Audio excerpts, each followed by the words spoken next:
Welcome to Spinners and Winners. I'm Jonathan Karl, coming to you from Jackson Hole, Wyoming, where I've just had the first interview with former Vice President Dick Cheney since his heart transplant.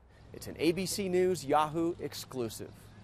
So what's the physical therapy like? What do you do? Main thing I do is ride a recumbent bike. How are you feeling? Excellent. I haven't felt this good in years. So you've gone through this heart transplant. Mm-hmm. You were in end-stage heart failure. Right.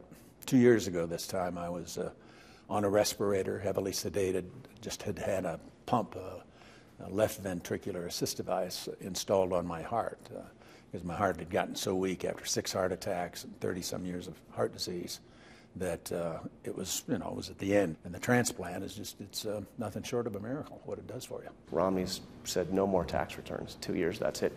I looked back. You asked every potential vice presidential pick to give 10 years of tax returns. You released 10 years of tax returns. President Bush, Governor Bush at that time, released 10 years of tax returns. What do you think, as a practical matter?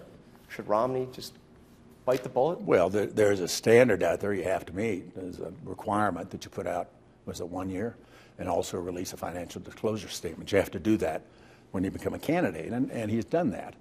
You can argue, should it be 1, should it be 5, should it be 10? If he had 2 years out, they'd want 4. If he had 4 years out, they'd want 6. If he had 6 years out, they'd want 10. He's made his judgment. I'm confident, I have great confidence in what he's put out there. He's been a very successful man.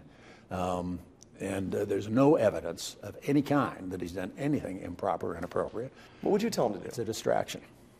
I should do what he feels like doing. If this is his decision, fine, let's get on with it. Why did you release 10 years? I have no idea. I didn't really think about it. I think the standard was probably set by President Bush, then Governor Bush, and I did what he did.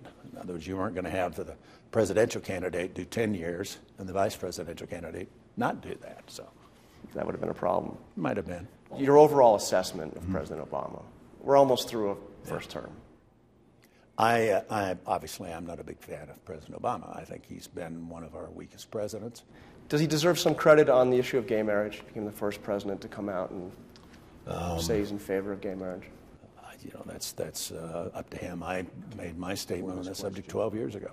People should be free to enter into any kind of relationship they want to enter into. It's really no one else's business in terms of trying to regulate or prohibit behavior in that regard. Is that a generational thing? I mean, are we getting to the point? One thing President Obama said is that his daughters were kind of influential in coming out. They didn't understand why could there be a problem. I mean, is that issue even going to be relevant in 20 or 30 years?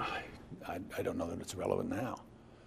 There are a lot of big issues, and I'm sure that's a big issue for some people, obviously, but I don't think the election is going to turn on that issue.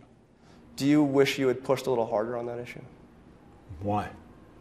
Well, I mean, if I was out there 12 years ago in the first campaign in 2000, in the debate with Joe Lieberman in front of millions of Americans on live television, and I laid out my position then, it hasn't changed. Right. I've addressed it and moved on. How was Mary's wedding? I'm sure it was fine. Yeah. We wished him well. She wanted to avoid having it be a media circus or having it become part of the political debate. And so Lynn and I were very proud and happy and congratulated them. They've been an important part of the family for a long time. Provided us with 2 of our 7 grandkids. And you're proud of her? Absolutely. So do you think you'll be going to the convention? No. No? I've got a fishing trip planned that week. That's it for Spinners and Winners. For ABC News and Yahoo, I'm Jonathan Karl. You can follow me all week long on Twitter, @JohnKarl, and on Facebook. Thanks for watching, and see you again next time.